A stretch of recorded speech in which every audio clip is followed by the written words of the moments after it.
Hello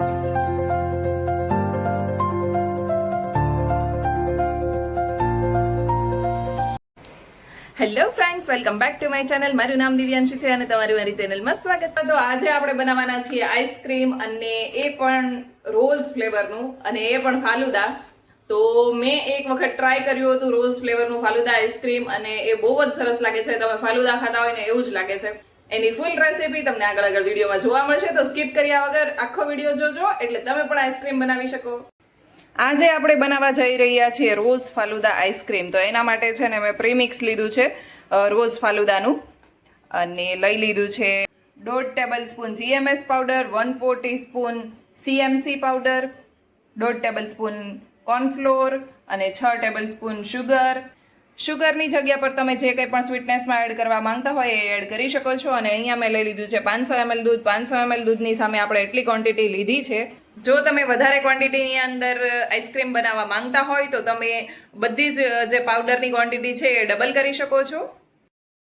ચાલો, તો પહેલાં આપણે છે ને રોઝ ફાલુદા છે એને એક બાઉલની અંદર કાઢી લઈશું અને એના અંદર આપણે દૂધ મિક્સ કરવાના છીએ. શું તમારે પણ ફાલુદા આઈસ્ક્રીમ ખાવા છે? તો રેસીપી સ્કીપ કર્યા વગર આખી રેસીપી જોજો અને તમે પણ ઘરે એક વખત જરૂરથી ટ્રાય કરજો. બહુ જ સરસ આઈસ્ક્રીમ લાગે છે. તો ચાલો ફટાફટ બનાવવાનું શરૂ કરીએ. સૌથી પહેલાં આપણે છે ને જે 500 ml દૂધ લીધું છે એમાંથી થોડું દૂધ અલગ કરી દઈશું, કેમ કે આ ઠંડા દૂધની અંદર જ આપણે બધા પાવડર મિક્સ કરવાના છીએ. થોડું દૂધ અલગ કાઢ્યા બાદ જેટલું દૂધ વધ્યું છે એ આપણે ગરમ કરવા માટે મૂકી દઈશું અને એના અંદર મેં શુગર મેલ્ટ થવા માટે મૂકી દીધી છે. ફાલુદા તો તમે પીધો જ હશે, પરંતુ ફાલુદા આઈસ્ક્રીમ એક વખત જરૂરથી ટ્રાય કરજો. તો ચાલો બનાવવાનું શરૂ કરીએ. ફાલુદા પ્રીમિક્સ લેવા માટે તમે જો વિકફિલ્ડનું મળી જાય તો બેટર છે, કેમ કે એનો ટેસ્ટ બહુ જ સારો આવે છે અને એ તમને 45 રૂપીસ એપ્રોક્સમાં મળી જશે આરામથી કોઈ પણ સ્ટોર ઉપર. અહીંયા આપણે બધા જ જે જરૂરિયાતની વસ્તુ છે એ બધી લઈ લીધી છે. આ છે ફાલુદા પ્રીમિક્સ, આ છે GMS powder 1.5 tablespoon, 1.5 tablespoon cornflour, 1/4 teaspoon CMS powder અને થોડું ઠંડુ દૂધ લીધું છે, જેની અંદર આપણે આ બધી જ વસ્તુને એડ કરવાના છીએ. CMS પાવડરથી તમારું જે આઈસ્ક્રીમ છે એની અંદર આઈસ ક્રિસ્ટલ નહીં આવે, એના માટે આપણે CMS પાવડર એડ કરીએ છીએ. કોર્નફ્લોર છે એનાથી તમારો આઈસ્ક્રીમ છે ને એ ઘટ્ટ થશે, તો કોર્નફ્લોર પાવડર એડ કરવાનો છે. GMS પાવડરથી તમારો આઈસ્ક્રીમ છે એની ક્વોન્ટિટી ફૂલીને વધી જશે.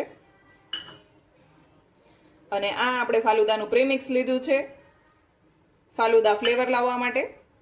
તો ચાલો આ બધી જ વસ્તુને સારી રીતે મિક્સ કરી દઈએ.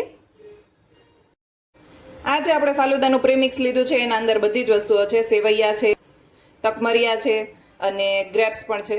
તો આપણે આના અંદર ખાલી કાજુ જ એડ કરવાના છે, બાકી બધી જ વસ્તુ આના અંદર ઓલરેડી આવી છે. તો ચાલો હવે આને આપણું જે દૂધ ગરમ કરવા માટે મૂક્યું હતું એના અંદર એડ કરી દઈએ. આ દૂધની અંદર આપણે ખાંડ એડ કરી હતી અને જે ગરમ થવામાં જ નાખી દેવાની છે, એટલે ખાંડ સારી રીતે ઓગળી જાય. અને આપણી ખાંડ ઓગળી ગઈ છે. તો ચાલો હવે જે આપણું પ્રીમિક્સ છે એ એડ કરી દઈએ. આપણે કોર્નફ્લોર પણ એડ કર્યો છે, એટલે નીચે બેસી ના જાય એના માટે આપણે થોડી થોડી વારે હલાવતા રહેવું અને ઘટ્ટ થાય ત્યાં સુધી આપણે એને ઉકાળવાનું છે. ફાલુદામાં જનરલી તકમરિયા અને સેવૈયા એડ કરવામાં આવતા હોય છે, પરંતુ આના અંદર બંને એડ કરેલું છે. જો તમને તકમરિયા વધારે ભાવતા હોય તો તમે એક્સ્ટ્રા તકમરિયા અત્યારે આ ટાઈમ પર એડ કરી શકો છો.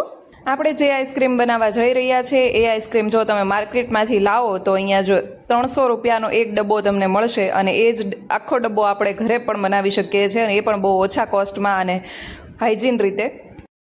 ફાલુદા પ્રીમિક્સનું એક પેકેટ 45 રૂપીસનું આવે છે અને તમારે જો 1 લીટર દૂધમાંથી બનાવો તો એક આખું પેકેટ એડ કરી દેવાનું છે. અહીંયા મેં 500 ml દૂધ લીધું છે એટલે મેં હાફ પેકેટ એડ કર્યું છે.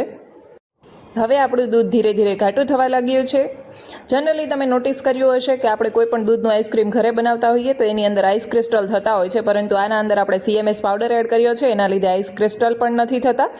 અને આપણે એને વધારે સમય સુધી ઉકાળ્યું છે, એના લીધે એના અંદર જે પાણીનો ભાગ છે એ બધો બળી ગયો છે, સારી રીતે ઘટ્ટ થઈ ગયું. જો કે કોર્નફ્લોર એડ કરવા પાછળનું મેઇન રીઝન એ જ હોય છે કે જે રીતે આપણે નોર્મલી દૂધ ગરમ કરતા હોઈએ ને, તો દૂધ ગરમ કરીએ ને એટલે ઉપર જે એની થિકનેસ વાળું ફેટ મિલ્ક હોય ને એ બધું ઉપર આવી જાય છે અને બાકીનું મિલ્ક હોય એ નીચે રહી છે. આપણે જો કોર્નફ્લોર એડ કરેલો હોય તો ઇવનલી દૂધ રહે છે, આપણે ઉપર એકદમ જાડું લેયર આવી જાય ને એ રીતે નથી થતું.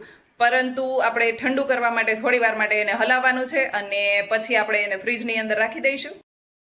આપણું ફાલુદાનું બેટર એકદમ ઠંડુ થઈ ગયું છે અને જોઈ શકો છો જેમ આપણે ઠંડુ થાય ને એમ કે વધારે ઘાટું થતું જશે કેમ કે આપણે એની અંદર કોર્નફ્લોર એડ કર્યો છે. ડીશ ઢાંકીને આપણે ડીપ ફ્રીઝરમાં 5 થી 6 કલાક માટે જામવા માટે મૂકી દઈશું. એકદમ જામી જાય એ પછી તમે જોઈ શકો છો આપણું દૂધ એકદમ જામી ગયું છે અને હવે એને આપણે ચપ્પાની મદદથી એકદમ કોતરી લઈશું અને પછી બીટરની મદદથી બીટ કરવાનું છે.